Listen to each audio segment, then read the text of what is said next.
Good morning, best for today and today's word is April 10, 2025. So, ang pair na to gahapon pwede ninyo balikan si 93, no?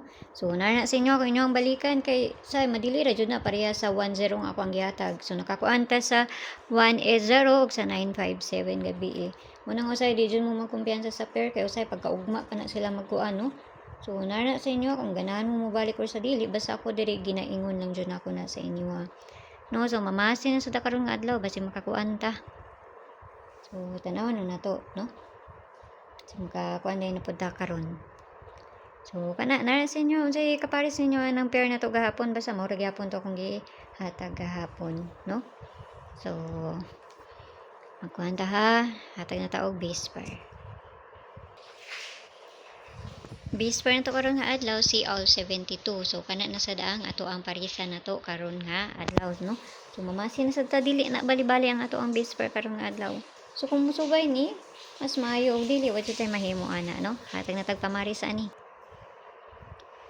872, 372 ug 472, no? Ang ato ang pamarisa 72 na to nga base pair. Pero kung namo inyo nga kaugalingong pamarisa ni kamo nay bahala ha.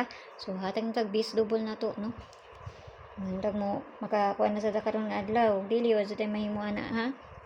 Ay, wa mo sa kay balugon sa imong kuan ani, no? So, tan-awan lang nato unsay maayo ani, no? So, hatag na tag double. Double na to karon nga adlaw, 5522, no? O ganang isa tapos si 77.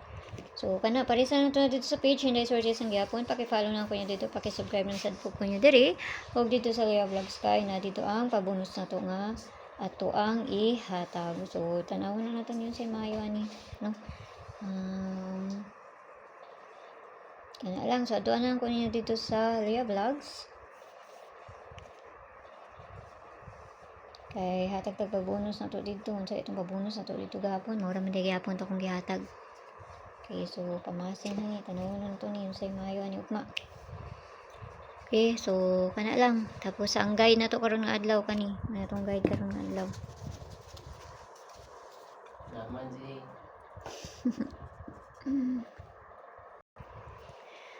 So, mo na tong guide karon nga adlaw, no? So, kamo nay bahala na kung ganahan mo ana.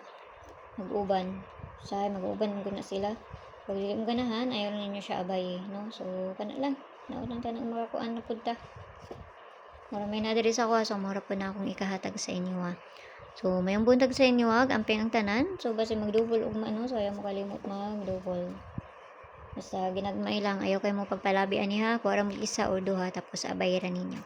Amping ang tanan, mayong buntag sa inyo ha. Bye-bye.